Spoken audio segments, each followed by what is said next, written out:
Assalamualaikum warahmatullahi wabarakatuh. Bismillahirrahmanirrahim.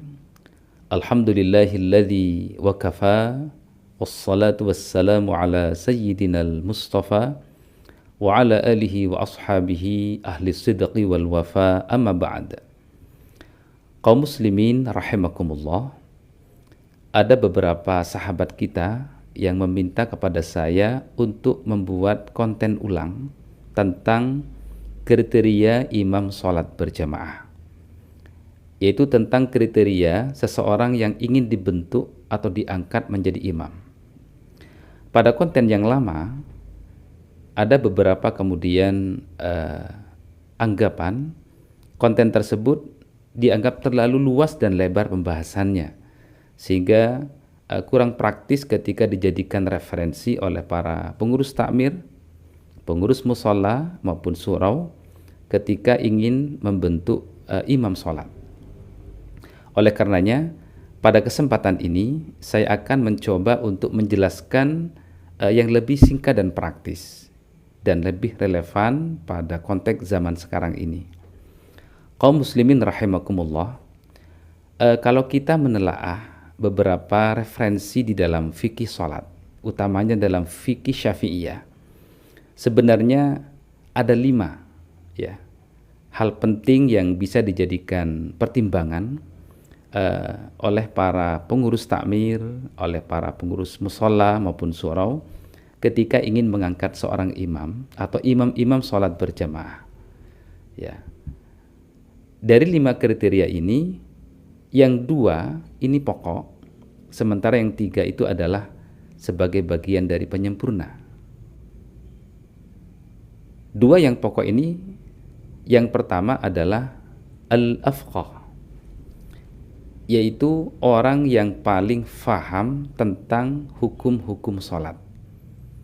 Yang dimaksud hukum-hukum sholat di sini adalah tentang syarat-syarat sholat, tentang rukun-rukun sholat, tentang batal-batalnya sholat, dan lain sebagainya yang terkait di dalamnya.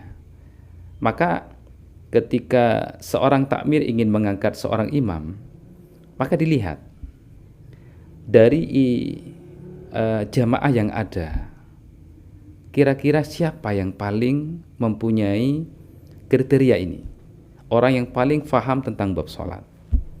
Berarti dalam bahasa yang paling alim pemahaman di dalam ilmu agama. Ini adalah faktor terpenting.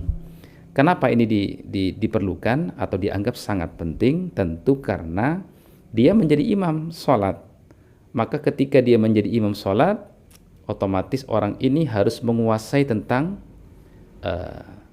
hukum-hukum sholat. Tidak mungkin dia seorang imam sholat kemudian kurang paham tentang bab sholat. Bagaimana dia merasa ada sesuatu yang membatalkan atau tidak, atau kurang syarat atau tidak, dan seterusnya. Maka syarat ini menjadi sangat pokok di dalam kriteria imam sholat berjamaah. Yang kedua adalah al-aqra, orang yang paling fasih bacaannya. Tentu yang dimaksud di sini adalah pembacaan suratul Fatihah. Maka pengurus takmir bisa melihat ketika kriteria yang pertama sudah masuk, dia di dalam bab sholat sudah lumayan bagus, maka dilihat bacaannya. Apakah bacaannya ini standar apa tidak? Bacaannya sudah fasih apa tidak? Bacaannya minimal tidak terjadi kesalahan yang fatal yang dapat membatalkan sholat. Dalam hal ini saya sudah membuat kontennya.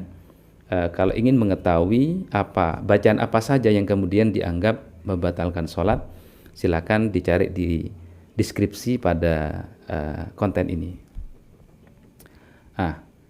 Yang ketiga, ketika seseorang ini dianggap pemahaman tentang sholat sudah bagus, bacaannya sudah standar. Yang ketiga, kalau memungkinkan al-awra. Al-awra itu adalah orang yang paling berhati-hati, atau orang yang berhati-hati di dalam syubuhah. Wara itu kalau dalam bahasa lain akhlaknya yang paling bagus. Akhlaknya yang paling bagus. Kemudian setelah faktor ini adalah al-ansab, baru faktor keturunan. Baru faktor keturunan atau genetiknya. Apakah ini keturunan orang mulia apa tidak? Ya, tapi ini faktor nomor 4. Tidak terlalu penting sekali sebenarnya. Baru yang terakhir adalah al-asyah, yaitu faktor usia. Yang lebih sepuh, maka ini kemudian masuk kriteria yang kelima. Nah, cara di dalam merumuskan ini, ya, yang harus difahami adalah bahwa yang dimaksud, yang dipilih orang yang punya kriteria yang pertama al-afqah, orang yang paling faham tentang bab salat, kemudian al-aqra, orang yang paling bacaannya fasih, al-awra, orang yang paling hati-hati di dalam syubhah, hal-hal yang syubhah atau akhlak yang paling bagus, kemudian faktor nasabiahnya lebih bagus. Yang terakhir adalah al-asyah, faktor usia. Itu kemudian yang menjadi pembandingnya adalah jamaah itu sendiri. Di dalam komunitas jamaah itu yang paling mempunyai kriteria yang 5 ini siapa, gitulah. Bukan dibandingkan kepada eksternal di luar jamaahnya, tidak. Maka semakin luas jamaahnya di situ, maka semakin ketat di dalam mencari sosok-sosok yang paling dekat pada kriteria tersebut. Maka dalam komunitas musola tentunya ini dibandingkan dengan jamaah musola itu sendiri. Siapa yang paling alim, siapa yang paling fasih dari orang tersebut, bukan di luar. Ya, makanya tidak harus kemudian sama dengan imam di Masjidil Haram atau di Kuwait dan lain sebagainya, tidak. Ukurannya adalah pada jamaah itu sendiri, ya, yang paling faham sholat, yang paling fasih bacaannya, yang paling hati-hati akhlaknya, yang paling bagus. Kemudian faktor nasab dan usia, kemudian kita komparasikan, kita bandingkan di jamaah itu, di internal jamaah tersebut. Itulah yang kemudian kita angkat menjadi imam sholat berjamaah. Dan kesalahan umum yang terjadi di masyarakat, kadang-kadang tidak sedikit pengurus takmir yang mengangkat imam tidak pada kriteria yang benar, ya.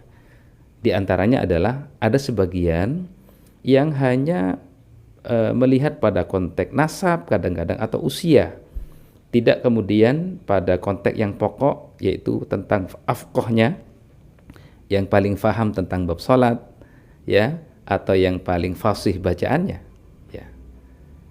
Kadang-kadang faktor nasab dan usia yang diutamakan. Tentu ini adalah sebuah kriteria yang tidak benar. Maka dalam kesempatan ini saya ingin menyampaikan kepada para pengurus takmir, yang terpenting itu adalah 2, ya. Orang yang paling faham tentang bab salat, yang kedua bacaannya bagus, ya. Bacaan bagus ini minimal tidak terjadi kesalahan yang dapat membatalkan salat, ya. Semoga penjelasan ini bisa dijadikan sedikit referensi oleh para pengurus takmir, oleh para pengurus mushola maupun surau ketika ingin mengangkat imam sholat berjamaah, sehingga siapapun yang diangkat menjadi imam tersebut tidak menimbulkan masalah di belakang hari. Demikian, semoga bermanfaat. Assalamualaikum warahmatullahi wabarakatuh.